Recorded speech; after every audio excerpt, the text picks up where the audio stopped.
All right, welcome to Sunday Dinner, last episode of 2023. Drew, good to have you again. I'm happy to end the year with you. I mean, we're literally 48 hours to the new year, man, and quite excited. It's crazy how fast the things have gone, huh? Yeah, I can't believe that 2023 is over. I was looking back at photos from last New Year's, and the thought that was a year ago is insane. And now we're literally knocking on the door of 2024. Can't believe it. Yeah, pretty exciting. Yeah, I'm excited. That's it. You know, I was already setting my my energy towards the new year. I like to get it up and started and hit the ground running. So I'm pumped and happy we're here to share this last few moments of the year. Yeah, dude, you have a good Christmas? Yeah, it was solid, man. We went to Georgia, got back, and then I always forget the quick turnaround between Christmas and New Year's, right? It's like Christmas, holidays, you know, you're exchanging gifts, you're doing fun things, having food and drinks, seeing friends and families, and then boom, before you know it, it's the next year, and then you're like, shit. Yeah, things turn over pretty quick. This week is like kind of awesome though. It's like low key, everyone's kind of chill and lax. Yeah, no one does anything. This is the big rest and relax week. I feel like this is where I was telling my friend Justin that, you know, this is the week I like to take to really kind of decompress and really think about the goals and values and what direction you want to go in the next year and years to come. Totally. Yeah, I feel like this year I noticed it more than previous years. I feel like everybody is just kind of like doing the minimum of work that they need to like stay afloat. And that's kind of it. There's no like, nothing's progressing forward, which I think is kind of how it should be. Yeah, you need to like, if you're going hard all year, it's nice to have. Yeah. I don't think it's ever good to go like 100 miles an hour. I mean, maybe at some times you can rev it up to go 100, but it's always nice to kind of come back and reset and recharge. And, you know, I always like to say it's like, you know, you take 2 steps back to take a step forward. Yeah. All right, let's talk golf. Yeah. This is partially a golf podcast, mostly a photography podcast, partially a golf podcast. And you know what? Like, I like where this is rounding out because when we first met, we didn't know where this was going to go. And I noticed every episode we sprinkle golf, which is fantastic because this is fucking breaking news, man. All right. So I just got to say it. You know, I'm finally, you know, I've broken 100. I'm pretty consistently breaking 100. So I'm sitting in that 98, 99 range. You know, last week I had my best round, 96. Congratulations. So I know. And it may not seem like a big win to a lot of people, but if you're a golfer out there, you know how even breaking 100 is difficult. But needless to say, man, I've been putting the work in and I've learned a lot in these past. I started playing golf the last week of April of this past year. So it's taught me a lot in just a short amount of time, you know. For sure. So I'm super thankful I picked it up as a hobby, which has now became like a passion of mine and glad to kind of share this golf photo podcast. You're right. That's essentially what this is now. You think you'll ever go pro? Do you think you'd ever reach out? Have you ever done a golf photo shoot? Yeah, I have actually, man. And you know what's crazy? Now that I look back at them, I'm like, man, I wish I would have had this passion for golf. I have passion for sports as we've spoken about, but I've never played golf and I've photographed it twice. I did an Oakley campaign with 3 Oakley golf athletes, which was awesome. And then I've done J.R. Smith. He used to play for the Cleveland Cavaliers, NBA champion, New Jersey resident. Shout out to Swish, New Jersey. He had a golf outing every year in New Jersey, like 5-6 years ago, right when I got into photography. And my buddy, who was his agent, he just linked me because he was like, hey, I know you're starting. I know you want to get your feet wet. Would you like to come photograph his golf outing? So that's where I kind of started. Some of my first photos other than basketball was a golf outing. Really? But I haven't photographed golf since my avid love in it. So 2024, I want to do more golf action and more golf campaigns. Dude, what if we say 2024 goal is to shoot photo at the Masters? Oh, I love that. That's gonna be when we talked about my goals today. That's gonna be one of them. Deal. Or the cover of Golf Digest, which would be fucking sick. But once we dive into our goals, this is why we have conversations. See, like I just learned a new goal just speaking about you. Yeah. Speaking to you, excuse me. But yeah, golf's taught me a lot, man. And I was thinking about it last night where, you know, I love photography so much, right? And I've put so much work into it. I've poured my soul into it. You know, everything I've got, I've poured into it and I continue to pour into it. But quite frankly, and I mean this in the most it feels weird to say this, but photos became, it comes easy. It's become, photography has become easy to me. And I think a lot of that is, it's not because the craft's easy, it's because I've put so much time and effort and love and drive into photography that when I step into a shoot, when I step into a set, when I step into an arena, I feel in such control, right? Now, hey, things go wrong, but I'm growing to eventually one day be a master of this craft, right? And even at that point, you're always still learning. And I always want to continue to be learning. But I feel like when I'm getting into these situations when photography, for work, like I said, whether I'm on set or in an arena or photographing for an editorial, I feel like I enter this state of flow, and for people who don't know what that is, it's kind of like this unconscious feeling where like everything just goes because it's so effortless. And a lot of that is because the passion that I have for this, the hard work that I put into this, and just my love for photography. There was this book that I read where Phil Jackson used this guy, I think it's Ray Mumford is his name, where he explained how Michael Jordan would enter this state of flow. And sometimes Jordan would look back and be like, man, I can't believe I just scored 35. It didn't even feel like it because it's so unconscious. You don't even realize that you're doing something great because it's so effortless. So photography has became that for me. Like I said, I still run into some challenges, but overall it's became that for me where I feel like I'm in such control. Now, golf, on the other hand, it challenges me so much. And it kind of it makes me feel like the beginning of when I started photography, where there were so many things I didn't know. There was frustration, there was failure. There were some also beautiful moments when I flush one on the green. Oh yeah. When I get up and down, now every round I'll squeeze in a birdie. Hey. My last 3 rounds I've squeezed in a birdie. Wow. And so, but then there's moments where, hey, I'll hit it heavy and I'll chunk it. And then the frustration lies in. So I think for me, it's learning to balance that, that those highs and lows, where this doesn't come easy, but it's igniting something for me. It's igniting this a newfound passion, a new challenge, that competitive spirit. It reminds me, like I said before, it reminds me like when I got into photo in the beginning, where it's a new art form, it's a new challenge. And it's been awesome for me. It's been awesome for my soul. It's been awesome for my mind. And I'm just excited to see where it goes. That's awesome. Yeah. Let's quick circle back to, you mentioned challenges. Mm-hmm. I feel like for somebody of your caliber in photo, it's really easy to just get into like a rhythm of like, and not challenge yourself. But let's actually go, like, what are some of the challenges in the last like year that you've faced in photography? Mm-hmm. Whether that be intentionally seeking them out or unintentionally, because like I said, for people that are listening that are photographers that aren't to your caliber, I feel like, even I'm not a photographer, but like I look at your craft and I think like there's no way that anything like throws him off anymore. Mm-hmm. You've done so much and you're so talented that nothing could challenge you, which is obviously not true.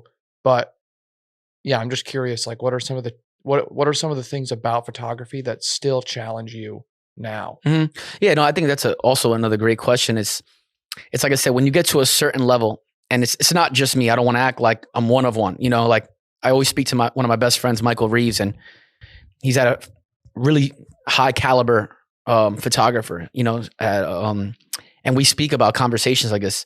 We've gotten to the point where it may feel like it's effortless to us because we put in so much time to make it look so easy. There'll be challenges on a shoot, but we're so prepped to be able to handle any adversity and how to react to it.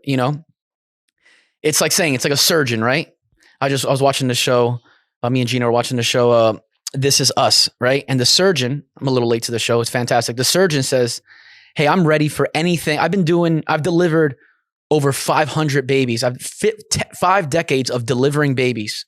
I've seen it all in any situation I'm ready for, So, I've gotten to the point in photography, and I hope to continue to get to that point where I've seen so many different situations that if something goes wrong, I'm prepped and have the people around me to execute and react based off that. So for me, a lot of the challenges are within myself. It's how far do I want to push myself? Because remember, I'm a self-starter now. It may look, obviously these jobs come my way. I reach out to people. My agent reaches out to people. So we're building something. But how do I not get complacent? Because you know what? Yeah, things are great, right? Right now I have campaigns all over the country. I have billboards all over the country in stores. Work was busy this year. I'm so happy. But now how do I elevate myself to that next level? That's where the challenge is to look at myself in the mirror and find myself. How can I get uncomfortable now, right? Hey, things are good. How do I get uncomfortable? How do I, LeBron James just won a championship. How do I get better so I make sure that the next year, right, I'm still unstoppable? Yeah. So it's a challenge within yourself. And, I'll use LeBron in this example, right? Like when he steps on the court, it's effortless for him, right? He probably sees things before they happen. Yeah. He's seen every single situation. He's been in the league 21 years. But how do you keep going every single year to keep going better and better? How do you get to year 21 to be at a high level, right? It's continuing to challenge yourself. So for me, it's finding passion projects, doing test shoots with models with different lighting structures, right? Finding different photo stories that I can self-assign myself, to teach myself, to tell these stories where there's no budget, there's no money involved, but I'm pushing myself to get better, to tell stories, to find stories of real people, real things going on. And then also, teaching myself different techniques. So that's where the challenges lie. It's really like a, self-inflicted challenge to myself year in and year out. That's cool. Love that. Oh, I love you.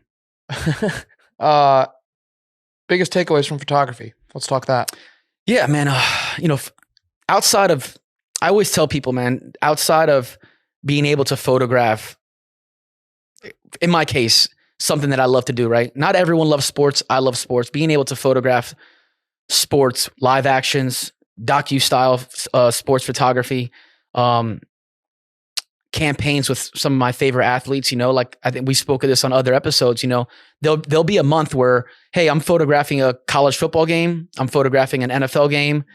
I'm photographing Kevin Durant in his home. And then maybe I'm photographing the Boston Marathon, That's so like 3 or 4 such different things. So it's so fucking cool. So outside of that obvious takeaway, my biggest takeaway from photography is just the freedom that it's given me. It's allowed me to travel and see the world. It's allowed me to travel and meet people from different walks of life.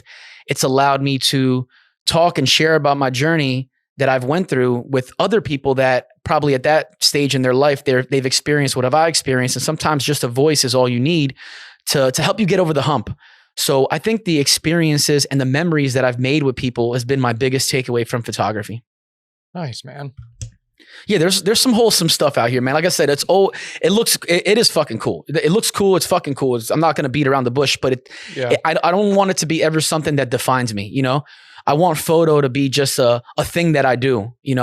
I want people to remember me for how they felt with me on set. How did they feel when they were shooting next to me? How did they feel when they saw the images that I took? How did they feel when we were on lunch after 2 12-hour days and, we're just shooting the shit and we're bullshitting, because that's what really matters. And that's the biggest takeaway, the glitz and glams and the shininess of the cool athletes that I photographed. Oh yeah, man, it's fucking awesome. And yes, in 20 years, 30 years, hopefully 40, I look back and I have a fucking worldwide selling book of all the amazing things that I've done. I don't want to act like I don't want that either, but the most important thing is this the human connection that it's been able to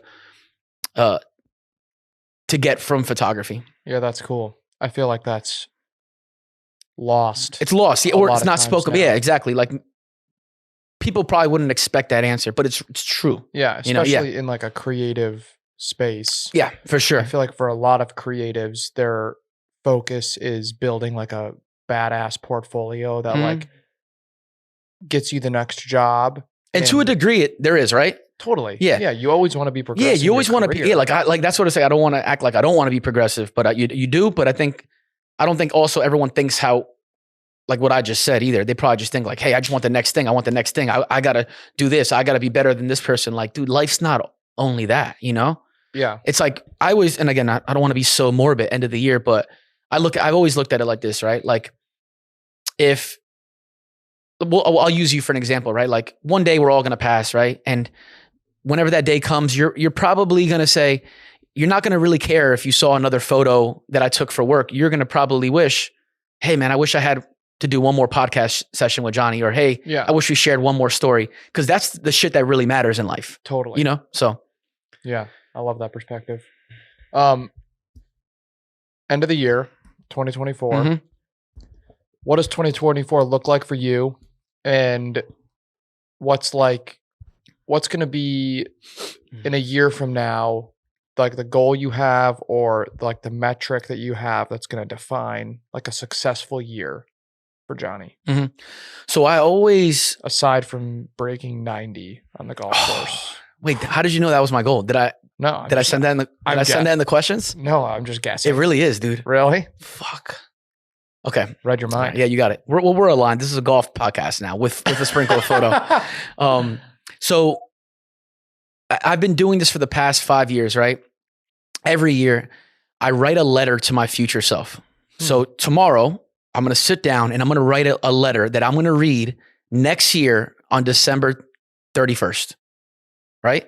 So that letter will entail something like this. Dear Johnny, you had an amazing year this year.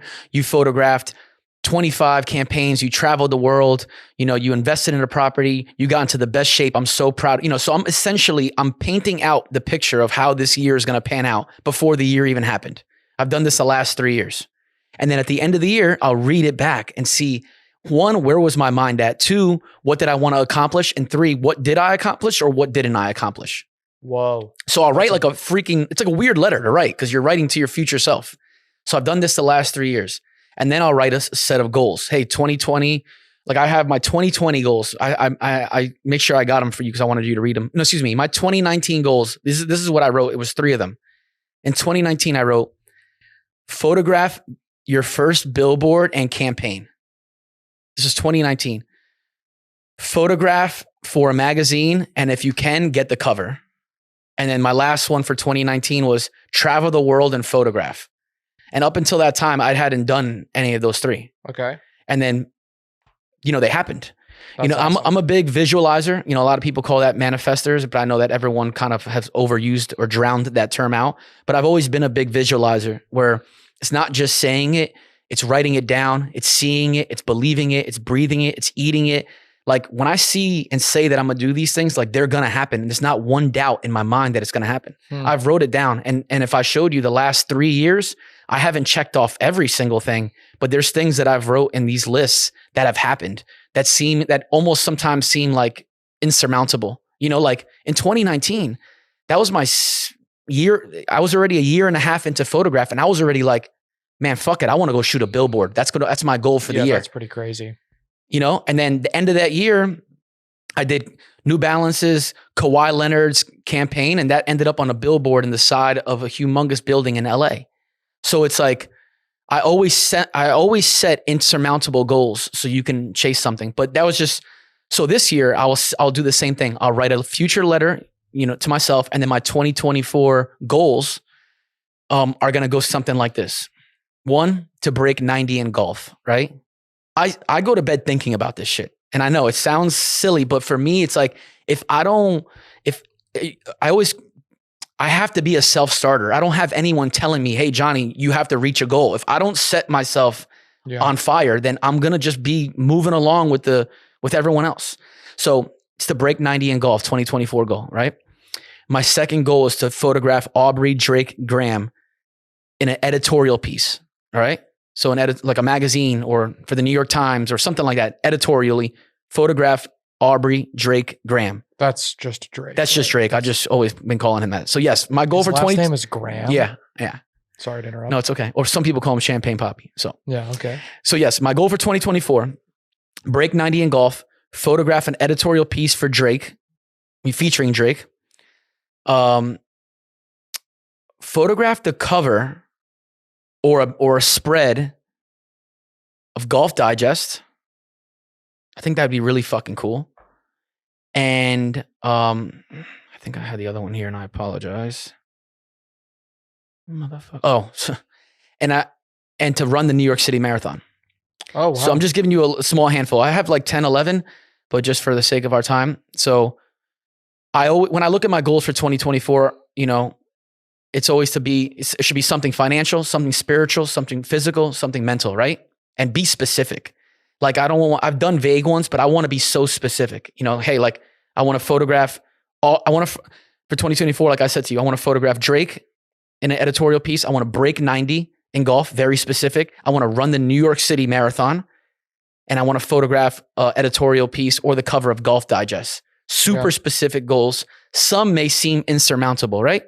Like, and it's no disrespect. Somebody be like, "Oh, you're gonna photograph Drake, man? What?"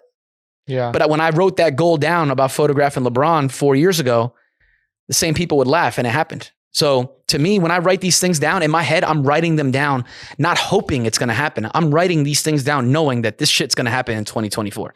So do you, like the Drake goal, do you start reaching out to people like in his camp or that that might know him? Is that how like you execute on that goal? No. Or no. I just like literally live you just say it into the world and you live your life and then it just happens? Yeah, I just let the frequency take it. And that's it. I tell Gene, I'm like, I just let God take the wheel. I put the energy out there already. True, honest energy. Like I believe this is going to happen. And I just let it take the wheel. Like, yeah, if you can pull some strings along the way, or if, hey, my agent, I'll talk to him about it. And maybe he runs into a contact, but it's not going to be like every day. Like I'm not going to do a TikTok every day. Like, hey, I'm Johnny and I'm going to do this TikTok every single day till I photograph Drake, which at this point, nowadays that shit works. But no, I'm going to let, when the time is right for it, it will happen. But yeah, I just let God take the wheel, man. I let the frequency in the universe take charge. My energy is already out there, and this whole mantra that I've been doing this for 5-6 years already. So this is not like, I'm not popping into here new and jumping on this wave. Like this is how I've gotten to what I've gotten to. That's pretty wild. But I'll set an insurmountable goal to people. So I'm always chasing something like fucking crazy. If I just go, hey man, and I want to work out more. Yeah. Okay. Like to me, and maybe that's not easy for everyone else, but for me, that's just a mindset. That's easy. I want to set something crazy that I know that's accomplishable, but it's like, oh, I'm chasing something. You know what I mean? Yeah. Have you ever run a marathon? No, but I've been training, right, Jeans? I've been training for this marathon, dude. Slowly. I'm going to do the half marathon in Tennessee, April 27th. And then in 2024, I will run the New York City Marathon. It's going to be fucking tough. It's going to challenge me, but that's what I want out of this year, man. I want to be pushed to the brink because it's only going to make me a better person to myself, a better person to my loved ones, and just a better outlook towards life. God, I'm talking that shit in this one, man. Yeah, I love it. 26 miles. 26.2 miles, man. You can't forget the 2. This is a mental race. I can't decide if I feel like I'm really ignorant in that. Don't be, man. When I used to run, I would go on like 10 miles feels like I could knock out 10 miles on a treadmill. If you can do 10, that's what you can definitely do the half marathon. So I'm up to I did 7.5 the other day, but I'm just slowly gaining it, right? If you can do 10, you can definitely do the half. I think that I would have to talk to my run. I have some good friends that run the marathon at a high level. And when it gets to that point, when the year turns, I'm going to talk to them to help me out about like the training process of it. Because it's not that I want the best time. I just want I want to have an enjoyable experience, and I want to put my body in the best situation it could be to run this race. Yeah, that's pretty cool. Yeah. Have you seen those guys that do like ultra marathons on TikTok? That shit's wild. That's insane. Anyone that's running that distance is like, I'm so impressed with you. 100 miles, dude. Get out of here. Yeah, it's impressive, bro. It's really crazy. That is. Running one marathon is super nuts. It's impressive. Not many people do that. Yeah. So that's my goals, man, for 2024, man. Heck yeah. Yeah. All right, one last word. Yeah, one last word. And I've been thinking about this a lot, right? I come across obviously like everyone else on TikTok, right?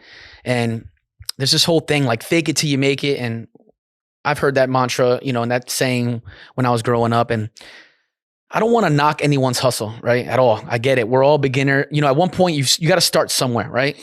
But I just see too many people on social platforms like just handing out advice, right? Or tutorials or This is how you should do these things. And the people that are doing this now are not like at a warranted level to be handing out this advice, you know. And just back in my field, right? It's like, and this is all industries. I've seen it from golf. I've seen it from personal trainers. I've seen it from beauty and makeup. You know what I'm talking about, right? I'm not like saying, okay, yeah, real estate, photography. I came across a photography one, and again, like, I'm happy this girl just picked up a camera and she's starting this unbelievable journey. I hope she falls in love with it. I hope she dominates. But she did a tutorial on like photographer, like for this girl just started photography because she has a kit camera that I had when I first started. And again, we all start somewhere, but she's doing a tutorial on how to become a photographer. And I'm like, and the comments on this post are like, yo, you're the best. You're so good. All this stuff. And I'm like, what is going on with the world now? Like, when I was growing up, you took advice from people that operated at a high level, right? Yeah. Like, I train boxing, not to be a boxer, to keep me in shape, right? My trainer is Larry Donald. He's a pro fighter. Like, he's given me advice. He's given me tutorials. When he explains some things, I listen, because you know why? I've seen him in the battlefield. Like, he just won a fight. Like, I'm not going to take advice from people. Take advice from people that have not put the work in and gotten to a level that they should be giving advice. And that's the problem with one, the photography industry, and quite frankly, I think industries across the world. And I feel like, I hope that we can get, this is obviously my last word or words, is that I hope we can get to a point where like we stop like celebrating this thing. And it's like I'm saying, I'm not telling no one that they can't start this journey, but like, people are just giving advice and tutorials and all this shit on social and reels and TikTok just so they can garner views. And then they wonder like, oh, I should be getting a job in that. Or, hey, why am I not getting jobs? Like, that's not how this shit works. I used to look at YouTube tutorials for photography, but they were master classes. Like, one of the greatest photographers of all time, Annie Leibovitz, she used to give out master classes. This woman's been photographing for decades. She did John Lennon's last photo. Like, that's who I want to take my advice from. But on social, you got people that haven't photographed for 6 months giving advice. You have trainers that haven't trained for more than a year giving advice. You know, it's shit like that. And I'm just like, it makes no sense to me. So I hope that we can, hopefully in the turn of the new year, we can cut that bullshit out and just get back to what's real, man, and what's authentic. And again, and maybe one day, you know, these people get to that point. You know, if I started photography, I would feel so uncomfortable giving someone advice because I don't know shit. Yeah. I'm doing this stuff now because, you know, I've put 7 years in of operating, you know, at a strong level. And, you know, in most recent, I've had experiences where I can share with these people. So that's my one last word. And just because I have another minute, I do want to know, so I guess this is my second word, and I want to use this as a cut. I want to know how do people feel about giving photographers credit on photos? And I want to take out all the extra stuff, buyouts and licensing, and because I know that I do work, and we've talked about this on episode 2 or 3, like I do a lot of work for brands and I don't get credited. And I'm not talking about situations like that. I'm talking about flat out. Do you think that the photographer should get credited when he takes your photo, when you share that work? And I'll just leave it at that. So have a great 2024 Sunday dinner. And Andrew, thanks for an awesome year. This was a ton of fun, man. Excited for the next year. It's been a blast. See ya. See ya.